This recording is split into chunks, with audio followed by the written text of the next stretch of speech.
Investor, educator, and author Robert Kiyosaki has changed millions of lives all over the world. His book, Rich Dad, Poor Dad, has been on the New York Times bestseller list for over 5 years. We all know that the gap between the haves and have-nots is growing, and Social Security and Medicare are in a financial mess, and just affording to live is getting expensive. So how does a person get ahead financially? The answer is raising your financial IQ and having your money work for you. Here's Robert Kiyosaki with Rich Dad's Guide to Wealth. Thank you. You're very kind, thank you. If I may see a show of hands, I want to ask how many people here were born prior to or before 1964? Please raise your hands. Good, thank you. And how many were born after 1964? Please raise your hands. Good, thank you. The baby boom generation and old guys like me, thank you, young people, for paying for my retirement. I really appreciate it. How many people in this room realize that Social Security and Medicare are kind of in trouble? Good. How many people are not really going to count on it for you? Good, thank you. That's a wise decision. How many people realize that corporate pensions, such as those of General Motors and United Airlines, are in trouble also? Good, thank you. So I want to thank PBS, first of all, for having the courage to have me come on and present Rich Dad's Guide to Wealth, very simply because what you will find out, there are many people in the financial services industry that do not want me to tell you what I'm about to tell you tonight. So, please be aware of that. Also, I want to caution you this. If some of you, what I may say tonight may threaten or challenge some of your beliefs about money. I mean, how many were taught, to save money, for example? Good. Tonight you're going to find out why that's a bad idea. So that's what this program is going to shake some of you in all this, so stay tuned. I promise if you stay tuned, at minimum your financial IQ will go up, you may learn to take more control of your money, and possibly survive the financial hurricane that's going to start brewing in the year 2008, the first of approximately 75 million baby boomers begin to retire. And how many people realize those baby boomers may not have enough money to retire on? Good, and that's why I thank you young people, because it'll be up to you to take care of us. So, so before I begin, I'll ask a question. How many of you have already read Rich Dad, Poor Dad? Thank you. Who has not yet read the book? Good, there's some of you. For those that haven't read the book, it's good to see some customers still out there and haven't read about my book. But anyway, for those that haven't read Rich Dad, Poor Dad, I'll give you a little bit of my background. Rich Dad, Poor Dad is a true story about my two dads. My real dad was the head of education for the state of Hawaii. Very smart, hardworking, great guy. He's a PhD, and he also ran for lieutenant governor of the state of Hawaii. So he's a great man. But I call him my poor dad very simply because even though he was a high-paid government official, no matter how much money he made, he was broke at the end of every month, and he ultimately died broke. So obviously money doesn't make you rich or poor. It's really education that does. And as you can tell, I'm fourth generation Japanese American, which means I don't speak Japanese, and I want to let you know that now. I barely speak English. My rich dad, on the other hand, was my best friend's father, and although he was a man who started with nothing, he ultimately became one of the richest men in Hawaii. So when you look at the white sands and the blue waters and the tall palm trees and the hula girls and the tall hotels right on Waikiki Beach, my rich dad's family owned some of the land under those hotels. So Rich Dad, Poor Dad, this book here, is a very simple, true story of what two fathers told two sons, my best friend and I, about the subject of money starting at the age of 9. And I believe one of the reasons the book has been so successful, it is written for 9-year-olds. And it's simple enough for everybody to understand high finance, or more importantly, why the rich are getting richer. So that's basically, my background. I grew up in Hawaii, I was educated in New York, and spent 6 years in the Marine Corps, went to Vietnam twice and all that. And then I came back and started my business career. So, next question is this: how many people have read this book, Prophecy? Good, so there's fewer of you who have read this book. And while Rich Dad, Poor Dad is a popular book, I think this is a more important book. And the reason I think Prophecy is more important, it's about a very important year. And that year was 1974. And 1974 was a year that the U.S. swung from socialism to capitalism. A very important reason for 1974, it was when a program called ERISA came out, and ERISA stands for Employee Retirement Income Security Act, and when the government's worried about your security, you know you're in trouble.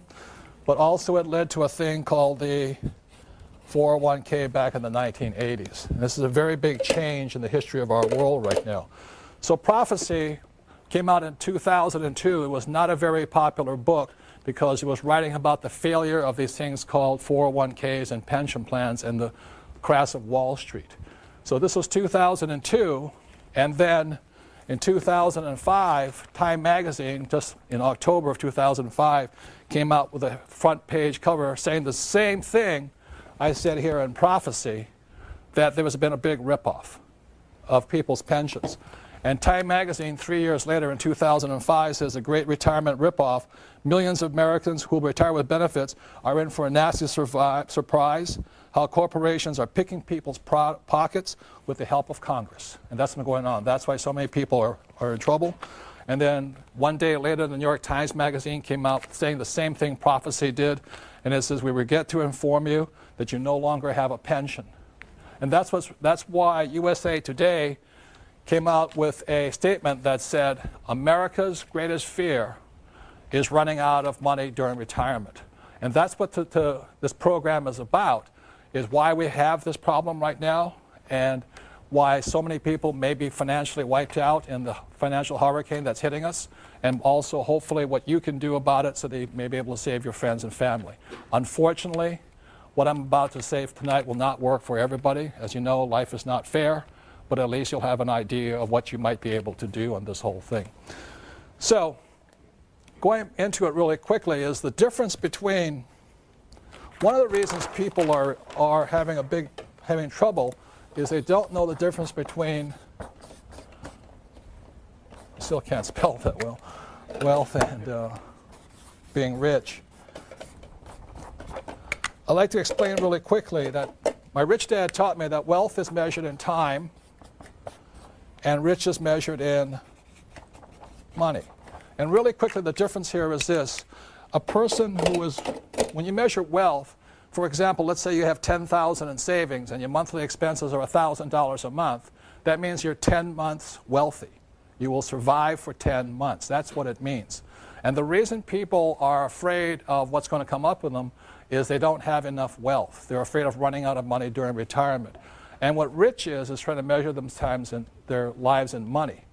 So what my rich dad taught me is don't worry about becoming rich, worry about becoming wealthy. And one of the reasons I was able to retire at the age of 47 was because I focused on being wealthy, not being rich. And that's a very big difference here. I thought I'd review something. I wrote a book called The Cash Flow Quadrant. I think it's one of the most important books for people who want to make changes in their lives. Because, as I said, the E stands for employee, S stands for self-employed or small business, B stands for big business like Bill Gates, and I stands for investor like Donald Trump or Warren Buffett. So, my poor dad always said to me, son, go to school to get a what? Job. And he was programming me, and this is the word is program, me to be an employee. And when I talked to my mom, I said, Dad, I don't want to be an employee. And my dad said, you must get a job. You must get a job. You got to have good education, good grades. Get your PhD.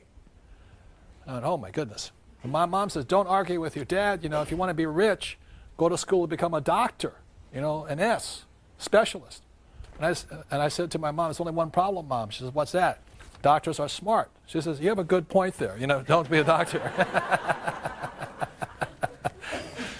And I talked to my rich dad, and he says, Robert, are you basically lazy and incompetent? I said, yeah.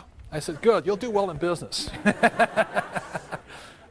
And so this here is having other people work for you, like my advisors and things like that, and this is having money work for me. And they're very different educational paths. Another thing my rich dad says, again, going to words of vocabularies, employees always say the same words, whether they're the janitor or the president of the company or the CEO, employees all say the same word. I'm looking for a safe, secure job with benefits. That's their whole attitude. And their emotion is fear. Because they don't know how to survive in the real world. They need that. They have that fear driving them. And S, self-employed, their words are, if you want it done right, Do it by yourself. So these guys, the problem with them is they may own a business, but they really own a job. They cannot quit because they don't trust other people. Their emotion is trust. And a business owner is like me. I want to have the smartest people around me as much as possible because then I don't have to do that much work. And as an I want to know how to have my money work hard for me so I don't have to work hard for money. So that's why I started off as an entrepreneur. And over here, this is the beauty of real estate. For every dollar I make here, I bring it down here, and my banker will give me $9 more, as long as it's real estate. Tax-free money. So I'm getting ahead faster and faster and faster, very simply because for every dollar I have here, my banker's giving me $8 or $9 to get ahead financially. Does that make sense to you guys here? Tax-free money. And if I sell a property, I'm going to do it tax-free. That's why I'm getting rich. That's why education or financial education is so important. And I think it's really silly that our school systems keep saying to you, go to school to get a safe, secure what? Job, when jobs are being exported overseas so fast right now, it's ridiculous. I mean, I think it was J.P. Morgan. They just exported another 4,700 jobs, and these are smart guys with MBAs and all. They exported it to India. So that's what's happening in the world. But the reason 1974 is so important was because when ERISA, which now was a 401k, came out, it forced these people to become investors also. And that's why this change was such an important change here. So the other part going into it is this, is that there's three basic kinds of education. One is academic. The other one is professional. So you go to school to learn reading and writing. It's very, very important. I didn't do very well here, but I did graduate. And then professional is when you become a doctor or a lawyer or something like that. And those are very important. But what I'm saying here is this: in this world, there's three types of education that's essential. I'm not saying these are not important. I'm saying they're not enough today. You need more. And the third type of education is education that's called financial education. So what this program is about is not so much about these. I said these are very important, but so is this one right now. And I've never understood why our school systems don't teach us anything about money. You ever wondered that yourself? Why? Because rich or poor, smart or not so smart, we're all going to use money. And it's because our school systems don't teach us much about money. That's the reason so many people are having problems today financially. And so I'm not blaming Wall Street or people who are financial advisors. I'm blaming our education system for not keeping up with the changes in time. So what happens because we don't have much financial education at school, we actually learn it from our families. So what happens with poor people is, you can look on the screen over here on the plasma, the poor people tell their kids that the government's going to take care of you. You should count on Social Security, and you should count on Medicare and things like this. What the middle class tells their kids is that they should have a good education, get a good high-paying job, a house, and a pension. What they are passive investors. A passive investor is somebody who turns their money over to somebody they hope and pray is an expert. The poor are non-investors. So the difference between a passive investor and an active investor, and what the rich teach their kids, what my rich dad taught me, was that I should be an entrepreneur like Bill Gates or Oprah, and I should be an active investor like Warren Buffett or Donald Trump and things like this. So in this program, what you'll be learning about is the difference between active investors and passive investors. A passive investor is a person always going around saying, I have $25,000. I have $25,000. What should I do with it?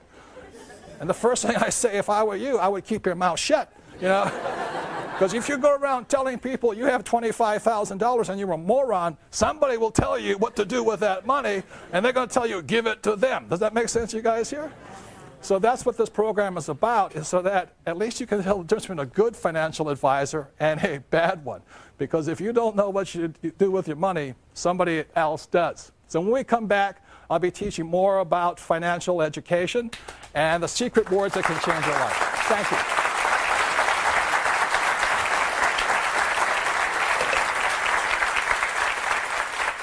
I just love the way Robert Kiyosaki shares. Make your calls. Join. Here's Robert Kiyosaki with Rich Dad's Guide to Wealth.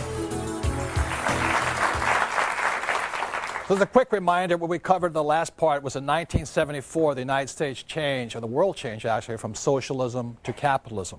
And the reason that's so important is because the world changed and shifted to a 401k or pension plans is because it forced many people who were E's and S's to become investors. Like I said, my poor dad was a very smart, good man, but he was a non-investor. There's people who are passive investors, and that's what most people are. They go to their company, they just put in their 401k, and they hope and pray that person managing their money is smarter than they are. And the third type is the active investor. Now, if you're going to be an active investor, then you have to have financial education. And one of the keys to financial education, a lot of people say, well, it takes money to make money. How many people have ever heard that statement? Well, that's absolutely not true, because you'll prove tonight it doesn't take money to get money, to make money.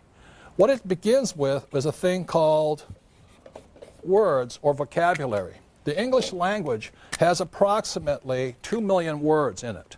And each of us as individuals, they estimate, has command of about 5,000 words. So one of the ways to start increasing your wealth and your financial ability is change your vocabulary. And one of the reasons my poor dad was poor, as a good man, he had the vocabulary of a school teacher. You know, he thought gerunds and prepositions were really important. But I've never made $1 off a gerund or a preposition yet that I know of, you know. I need the difference between EBITDA, PEs, ROIs, IRRs. That's what makes me rich. So just know that words make you rich, and I'm going to be going into right now the basis of financial education is words.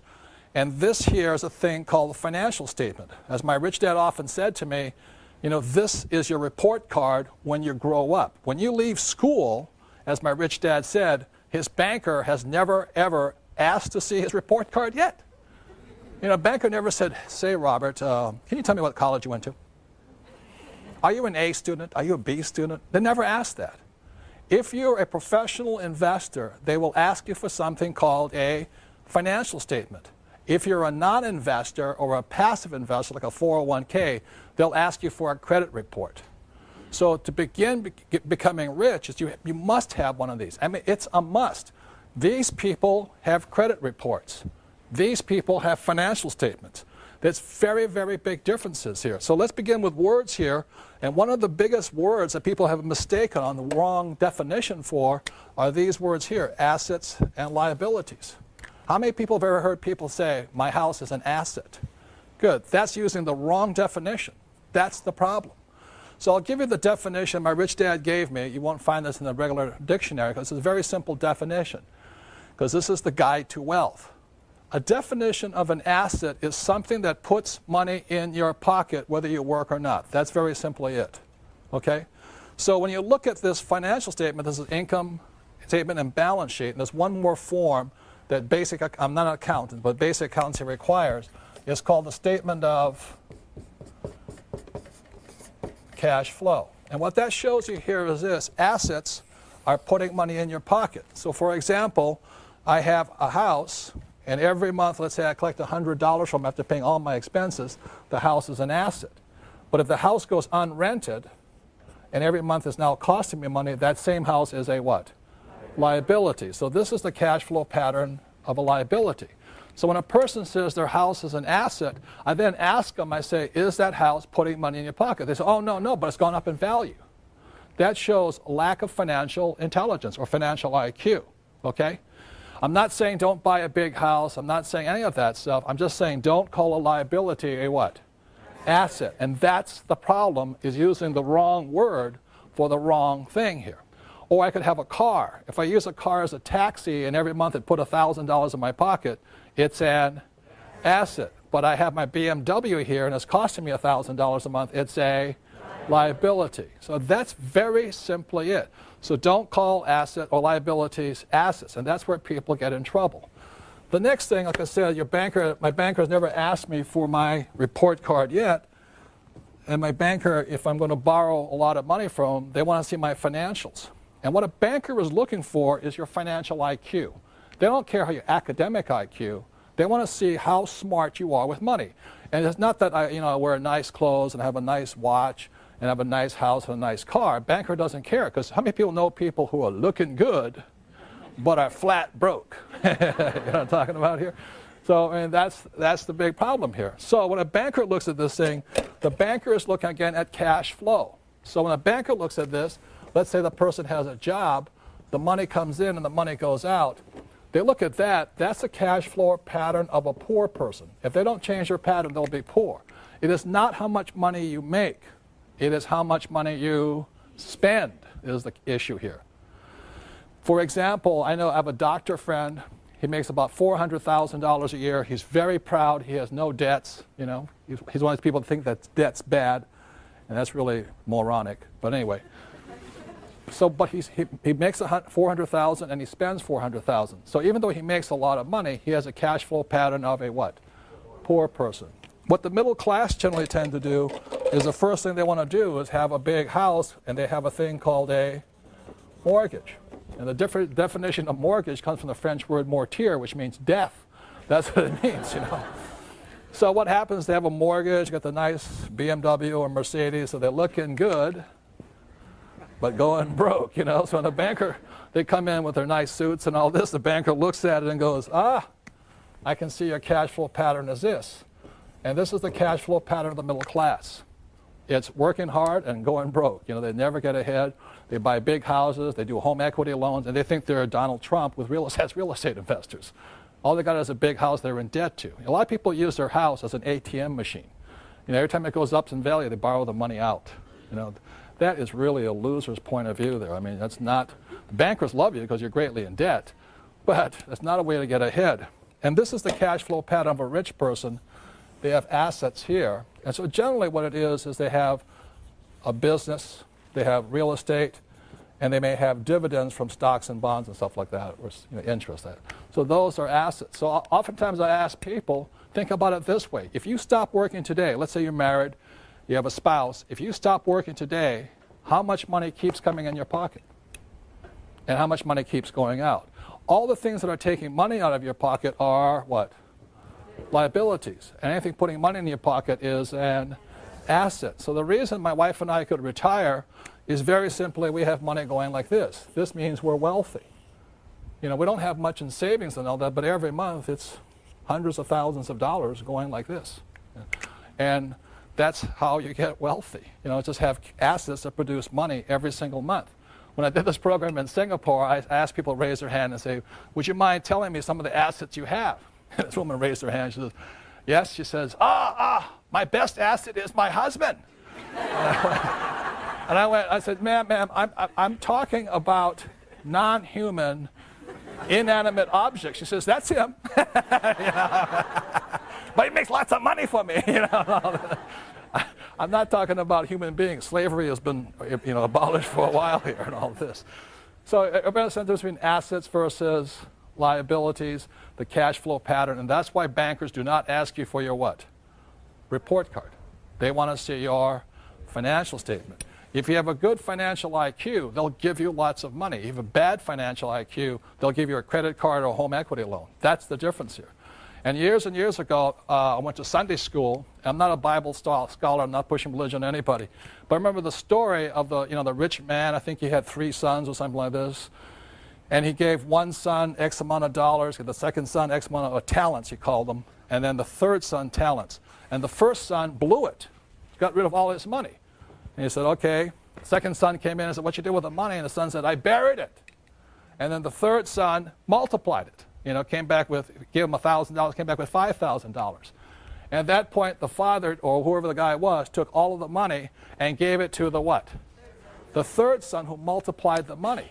And that's what I learned in Sunday school is that, not God, but whoever does not like people who blow their money, people who just bury the money. See, the poor spend their money. The middle class bury their money, just put it in 401ks or savings. And the rich know how to multiply their money. So the real key is this. It's not so much how much income you make, but where you put your money. It's expenses. Do you expend your money this way, or this way? And that's why people who are always trying to make more money, they don't get ahead very simply because they're looking in the wrong place. It's over here. It's what do you spend your time and money on? That's why I thank you guys for being here tonight, and those of you at home supporting public television and your education. You're spending time and hopefully some money to support your education and a great cause here. And that's really important, is how you spend your time and your money. That makes a difference. And then the third thing is this. just to cover this thing why your house is not an asset, is when your banker says your house is an asset, your banker's not lying to you. This will explain it better, because to understand this, if you have a mortgage on a balance sheet, it must balance. So if a mortgage is your liability, it has to balance. So your same mortgage is your bank's asset. That's the difference. So that's why your banker says your house is an asset, and not saying it's not lying to you, it's just saying it's not whose asset it is. It's their asset, you know. And the way you know that, again, is assets put money in your pockets and liabilities what?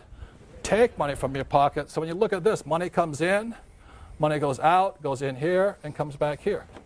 So it's taking money from your pocket and it's putting money in the bank's pocket.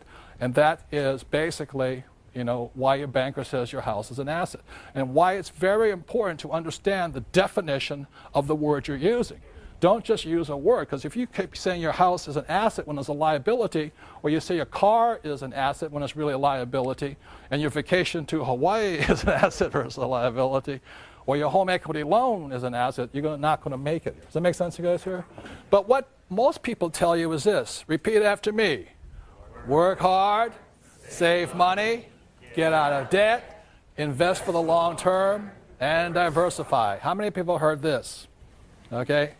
And the reason I bring this up here is that because around 1996, I was watching this very famous morning show, you know, that was broadcast all across the nation, and they had these nice, handsome, you know, couple who were the host and hostess, and they come and say, and today we have the financial expert of all times, and he's going to give us the financial advice for the new year. This is like 1996 or whatever it was, you know. And welcome so-and-so, and they clap, you know, and out comes a financial expert, and he goes, hi, everybody.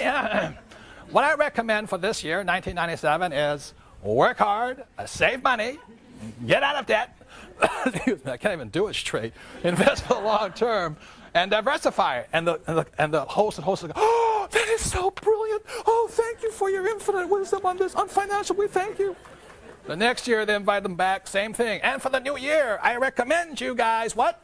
Work hard, save money, get out of debt, invest for the long term, and diversify. And the host says, oh, I can't believe, what a genius, what a financial genius. Give him a hand. I can't believe it.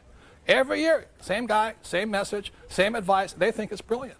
Then after 2000, the stock market started to crash. And they bring the same expert on, and he comes on, and what does he say? What I recommend is work hard, save money, get out of debt, invest for the long term, and diversify. And the market kept crashing. And he kept giving the same advice. And this is what I want to say about that advice. Between the year 2000 and 2004, millions of small investors lost an estimated $7 to $9 trillion. At the same time, Wall Street paid some of its biggest bonuses out. And this is the advice they were giving people here. I want to say to you, this advice used to work. It doesn't work today. I'm not saying it's bad advice. I'm just saying it used to work. After 1974, it started to change. And what I'm going to be going into is how that change came about and why people are getting in trouble following this advice, especially this one here.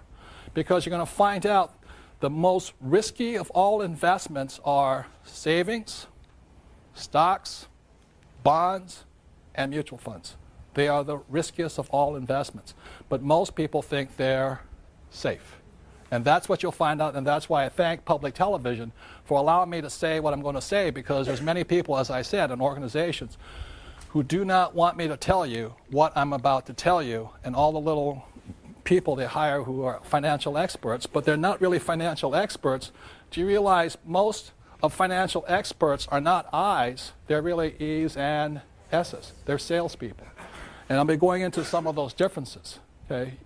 So I know I'm an investor very simply because I live by my income on my investments. I don't live by my commissions. And there's a very big difference there.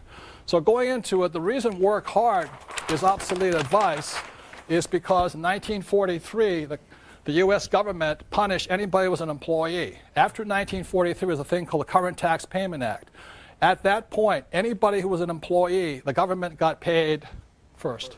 How many of you ever opened up your paycheck and gone, what happened to my money? That was 1943.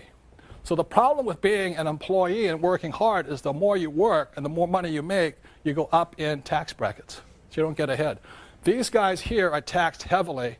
These guys have all the tax loopholes. That's why I can make a lot of money and pay zero taxes legally. The difference is I'm on this side here, but our school system teaches us to be this side. In 1986, they passed the 86 Tax Reform Act, and they taxed all doctors, lawyers, all the A students. They nailed them. And so, well, the attorneys I don't mind, but anyway. But what happened here is this, is that guys like me, the C students, we can make more money and pay less taxes than the A students, which proves there's a God somewhere. The next thing is save money. The reason save money is an obsolete idea is because in 1971, a man named President Nixon took us off what's called the gold standard or the Bretton Woods Agreement. And at that point, what happened in 1971, money turned into a currency. So what you started to save after 1971 was not money but a currency. And the problem with a currency is the government can print it faster than you can save it. And the other thing about this, if you understand economics, especially Keynesian economics, is that when you look at a dollar, a currency, let's say this is $1 and this is 40 years here, a currency is designed to go down to 5 cents over 40 years. A currency is designed to lose money so the government can keep running up debt. That's the reason. So they can print it faster than you can save it. That's the big problem with it. The next thing is this. If you look at the real stats, is this. And that's the reason I don't save money. If you look at this in the last few years, like I said, 1995 to 2005, what's happened is the dollar has gone this way, and the way you know how much is lost is gold went from $250 up to $500 in the same time. That means your dollar lost 50%. It lost 50% of its buying power. And the banks are paying you 1% interest. Tell me that's smart to save money. That's why the debtors started to win, because what was happening is this was going up and all this. And the reason this happens is for one very big, this is not the only thing. It's not just gold, because I can hear the economists going, he doesn't know what he's talking about. Well, I'm not saying I'm an economist. I'm saying just look at the price of gold. It takes twice as many dollars to buy the same amount today. But not only that, my father's house, which he purchased in, I think, 1965 or something, he paid $50,000 for it. And today it's worth $1.5 million. It's the same house. So it means the purchasing power of the dollar went where? Down. The house didn't go up in value. Your dollar went down. And the other thing the economists say, well, that's not really a good indicator. But look at this. In 1995, oil was about $10. Today it's $60. So that means your dollar you need $6 more to purchase the same amount of oil. And then the economists say, well, oil doesn't affect inflation. I'm going, they want you to believe that investing is risky. How many people have heard investing is risky? Good. What this section is about of this program is how risk isn't anything but lack of control. The number one difference between an active investor and a passive investor is the subject of control. So what I'm going to show you tonight is how what I do as an active investor is I want control. If I have control, I don't have any what? Risk. And that's the difference. So using a metaphor that most of us can understand, over here we have, an example of a car. Okay. Now, how many people realizing there's risk driving a car? Good. But car driving doesn't have to be risky. Like those guys want you to believe investing is risky. So some of the controls, the 6 controls a car must have, number one is a steering wheel, right? How many people would not buy a car if it had no steering wheel? Good, you know what I mean? So let me sit down here like this. So I sit down, I get in my car, and control number one I want to check on is I have a steering wheel. Control number 2, gas pedal. Now you have a gas pedal, you better have some what? Brakes. How many people have ever driven a car without brakes, you know? You don't need coffee for about 6 weeks after that. You know? And then you have a forward and reverse, gear shift like this. And the other thing you also have to have is a driver's license for driver's ed, and you have to have insurance. So if I'm driving down the road, doing a little bit too fast, I hear the bing, bing, bing, bing, bing, bing, bing, bing, and the cop pulls me over, a policeman pulls me over. What's the first thing a policeman asks me for? Driver's license and proof of what? Insurance. How many people would not let somebody who's uninsured drive your car? How many people would not let somebody who had no driver's ed drive your car? You know what I mean? That's stupid. But that's what investors are doing. They're actually investing in savings, stocks, bonds, mutual funds with no control. And what happens, that's like going like this.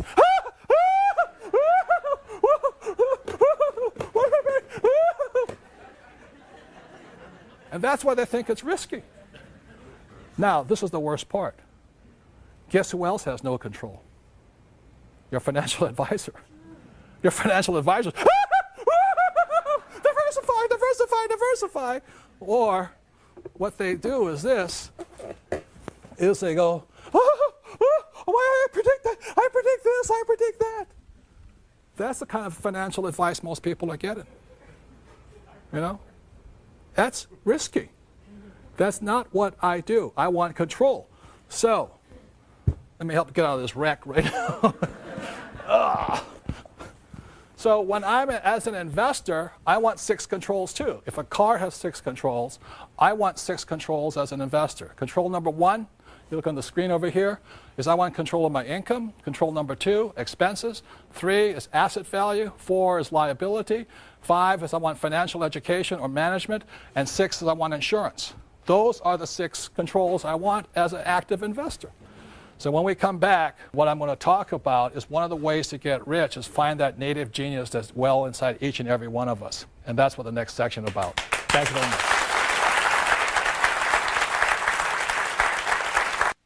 Here's Robert Kiyosaki with Rich Dad's Guide to Wealth. I'm going to get into a thing my rich dad talked about. It's called the game of money. And the reason we say it as a game is very simply because of this. And some of you may not be sports fans, but I love sports. In football, a game is consistent of 4 quarters. And so my rich dad said life is also, your financial life is in 4 quarters also.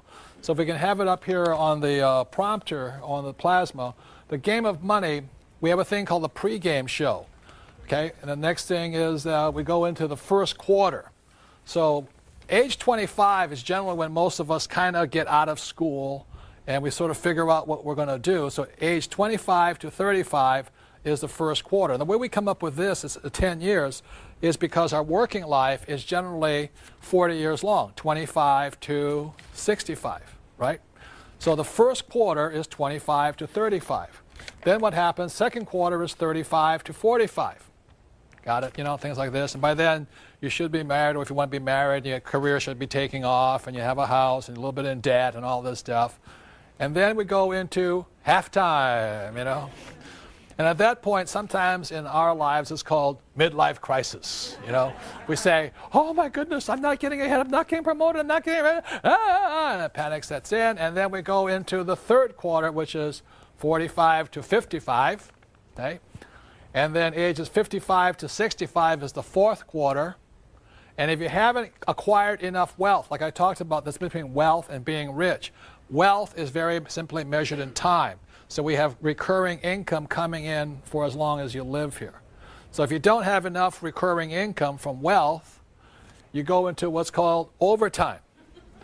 And overtime means that you may be on Social Security, or as my Japanese friend say it, Social Security, because it's so. Is that if you haven't quite got it yet, overtime means, would you like that supersized? Would you like a giant-sized Coca-Cola with it or stuff like this? And then you go into what's called out of time. And I think this is why people are terrified right now of running out of money during retirement, because when you're out of time, that oftentimes your body gives up and all this. And a lot of times what people say is that you spend your health gaining wealth. And in the last few years of your life, you spend your wealth trying to hang on to your health. And they say so many people, their fortunes get wiped out in the last 2 years of their lives if they don't have enough. And as I said, the biggest problem in America is not Social Security, it's Medicare. $64 trillion in debt right now. So that's why I said I thank all of you who were born, after 1964, because you're going to be paying for all the old guys who are out of time, especially right now. Pre-game show, Paris Hilton was born, I think, with $300 million net worth. She won the game before she was born, How many people wish you were, born rich or all that kind of stuff? I always did, but I wasn't. So there are certain people who were born with a silver spoon in the mouth and they were so fortunate. I wasn't. My wife, Kim, won her game in the first quarter of her life. She was about 35 years old when she retired. She had acquired enough wealth, enough passive income, that she never had to work again. So she won the game first quarter, and I was 47, so I won it just in the second quarter of my life. That meant I never had to work again. Not that I was rich, but I was wealthy. I had money coming in every month from my investments that I never had to work again. So then I took 2 years off, suffered my midlife crisis, and then came back. And when I was 50 years old, I wrote a book called Rich Dad, Poor Dad. And the thing took off and a whole new career opened up. And now I'm in the fourth quarter of my life, and thank God I don't have to worry about going into overtime or out of time.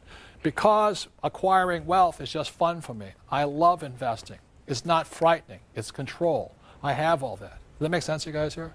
It's just fun. So my question is to you right now is, what quarter are you in? How many people are in the first quarter? Okay. How many people second quarter? How many people third quarter? Fourth quarter? Nobody's raising their hand on that one. A couple of you. And I won't ask about overtime and out of time, but the question is this.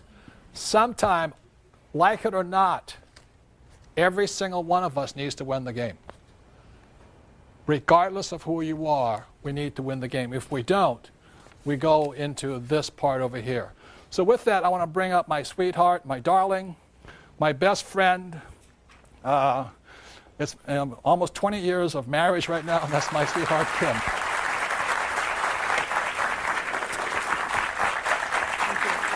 Kim has her own corporations. I have my own corporations. If we ever split, she's completely independent. She has control of her own life. Does that make sense, you guys here? So that's what I love about her. When I married Robert, we got together. He had no money. And matter of fact, we celebrated when we hit zero.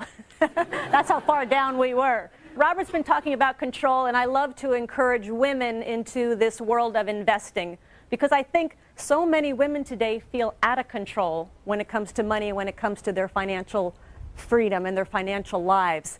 And so my passion is to educate and encourage women in the world of investing.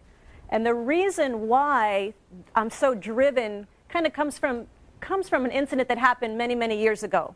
And what it was is I was 14 years old, and I remember coming home from school one day, and I walked in, and there was my mom and her best friend in our dining room. And I walked in, and Mom kind of signaled me to, no, leave him alone, leave him alone.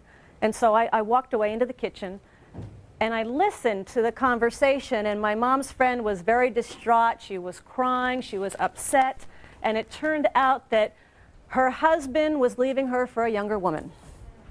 And she went on and on. They'd been married for 20-some years and kept listening. And then she said something that just really hit home to me. And she said, you know, my marriage hasn't been good for many, many years, but at least I was financially taken care of. And my mom said, well, that's why you stayed? She said, I stayed because I didn't know how to take care of myself financially. So at 14 years old, I decided I was never going to be dependent on someone else for my financial well-being.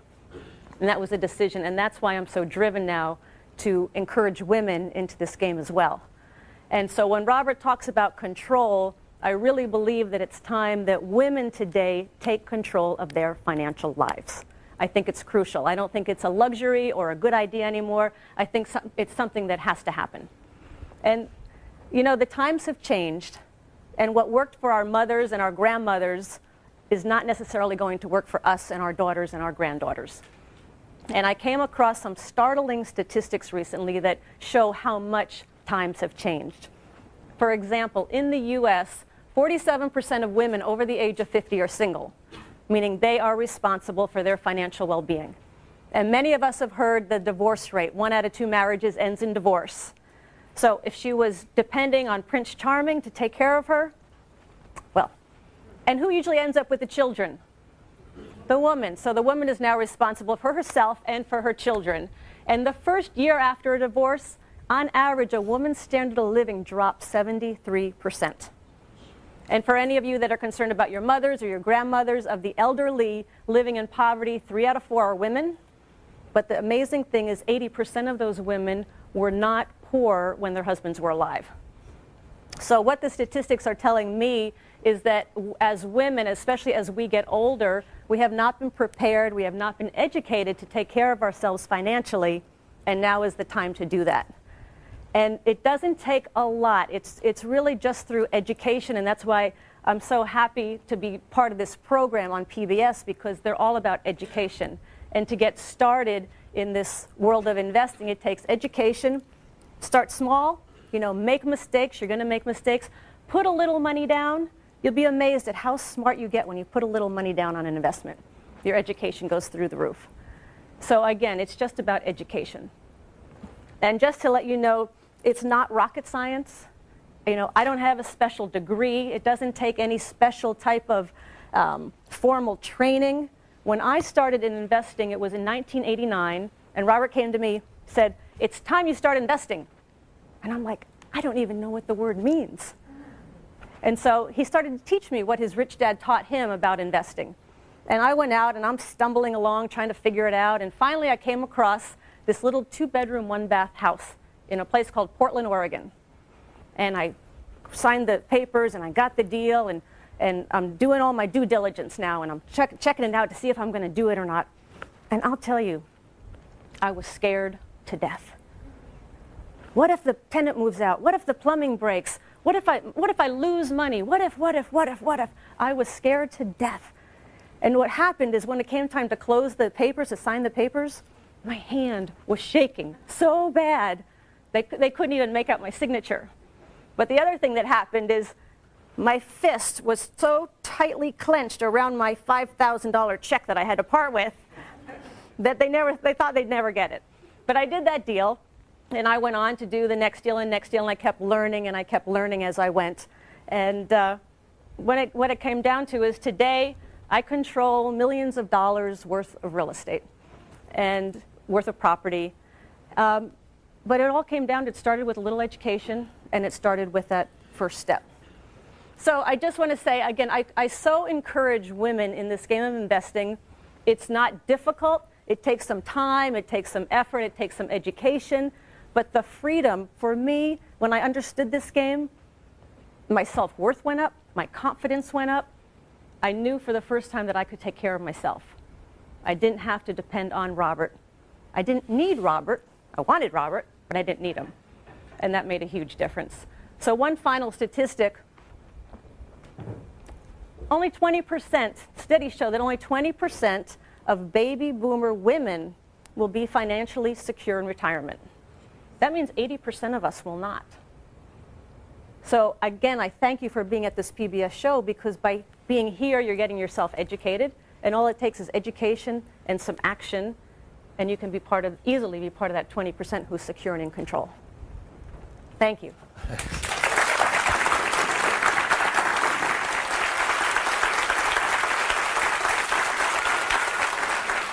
The last thing I want to talk about here is this, is that I realized as I studied education, I started studying education at a later time. I was about 38 years old.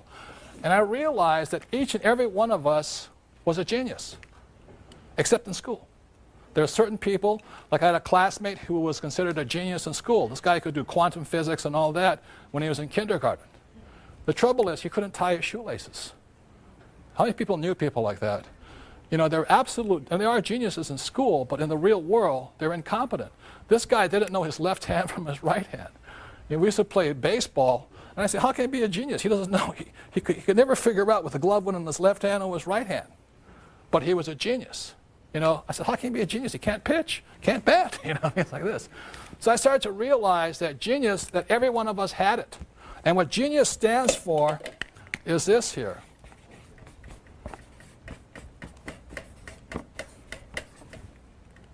The genie, the magic.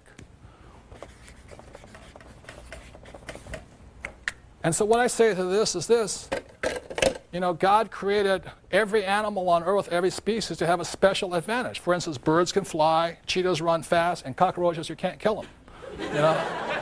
So if animals have special advantages, so does each and every one of us. For example, Tiger Woods is a genius in the environment called the golf course. Tiger Woods would not be a genius as a jockey. He's just too big. I would definitely not be a jockey. You know what I mean, like this? And you look at Mick Jagger. He went to school to be an accountant, but he became a billionaire as a Rolling Stone. The thing I want to leave you with tonight, ladies and gentlemen, is have the courage to find that environment, like Tiger Woods on the golf course, Mick Jagger as a Rolling Stone, Oprah in front of television. Find that spot where your genius comes out. That's what intelligence is. My genius was crushed in school. I was labeled stupid and dyslexic and no attention and jumping around all the time.